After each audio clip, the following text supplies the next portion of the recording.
اور سب سے بڑی بات یہ کہ یہ اپنی جیسی نقلیں یا کاپیاں کس طرح تیار کرتا ہے، یہ اس زمانے کی سائنس کا سب سے بڑا معمہ تھا۔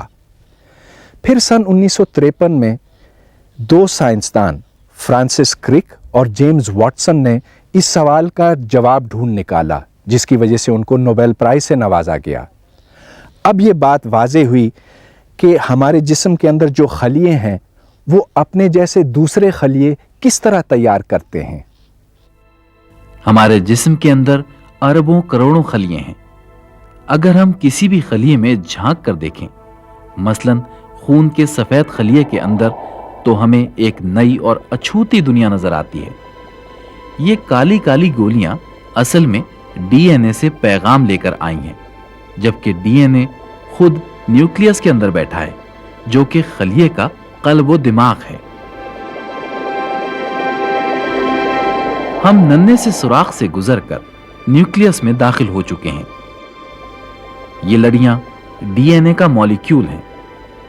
اگر ڈی این اے کو اس خلیے سے باہر نکال کر کھولا جائے تو اس کی لمبائی 5 فٹ ہوگی اور چوڑائی ایک بال سے 80 کروڑ گنا زیادہ باریک۔ یہی وہ مالیکیول ہے جو ایک مکمل انسان بنانے کی معلومات اپنے اندر سموئے ہوئے ہے۔ گویا یہ راز حیات ہے۔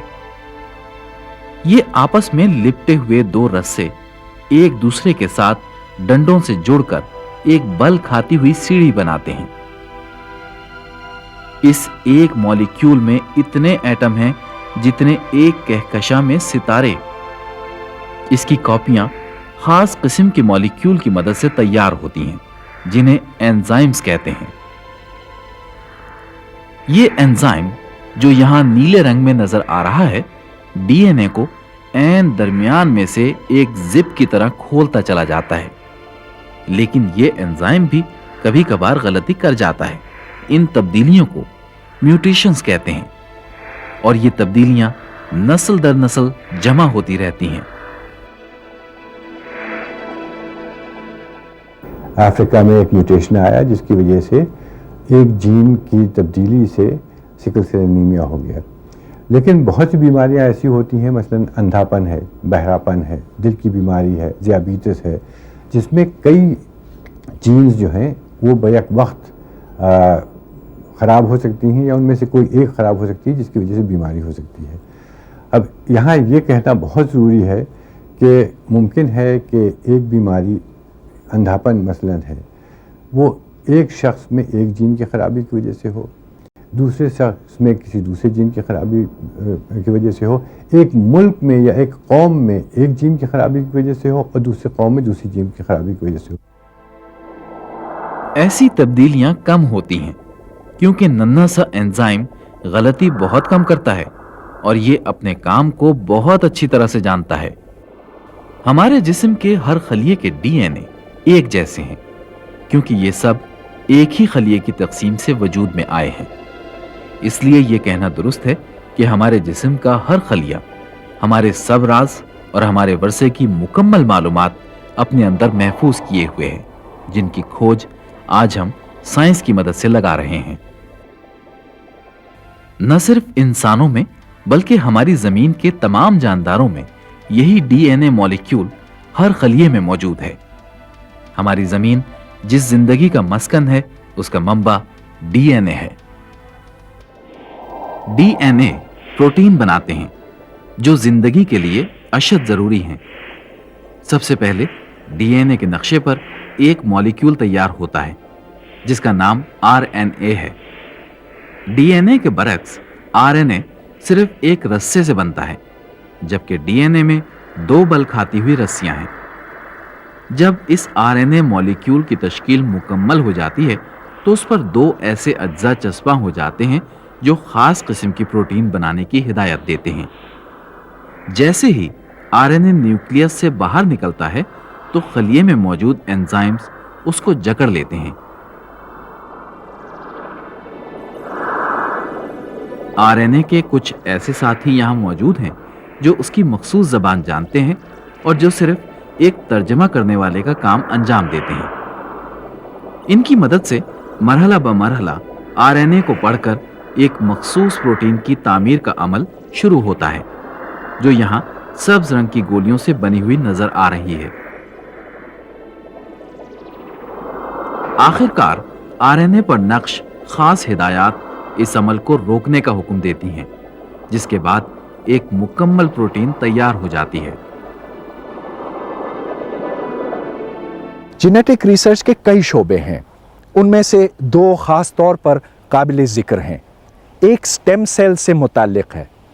سٹیم سیلز جسم کے وہ خاص خلیے ہوتے ہیں جن میں یہ صلاحیت ہے کہ وہ کسی بھی اور سیل یا خلیے کو جنم دے سکتے ہیں۔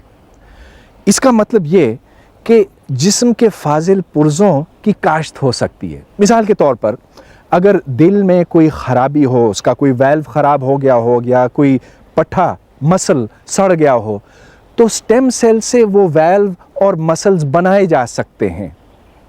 اس کے علاوہ اور اس سے بھی زیادہ دلچسپ ایک اور شعبہ ہے اور وہ ایجنگ سے متعلق ہے۔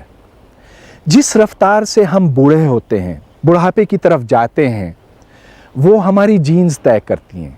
گویا کہ عمر درازی ہمیں ورثے میں ملتی ہے۔ تو اب سائنسدان یہ جاننے کی کوشش کر رہے ہیں کہ DNA مالیکیول کا وہ کون سا حصہ ہے جو یہ طے کرتا ہے کہ ایک خلیہ کتنا وقت زندہ رہے گا اور کتنے وقت گزرنے کے بعد اس کو مرنا ہوگا۔ اب بالفرض وہ اس تحقیق میں کامیاب ہوتے ہیں تو پھر یہ سوال پیدا ہوگا اور یہ امکانات پیدا ہوں گے کہ ایک ایسی انسانی نسل تیار کی جائے جو 100 یا 150 یا 300 سال تک زندہ رہ سکے۔ اس سے بہت سے سوال پیدا ہوں گے۔ کیا یہ نسل انسانی کے فائدے میں ہے یا نقصان میں؟ اب ظاہر ہے کہ اس کے اوپر کوئی ایک رائے تو نہیں ہے اور یہ بحث تو بس ابھی شروع ہی ہوئی ہے۔ آپ سے اجازت، اب خدا حافظ۔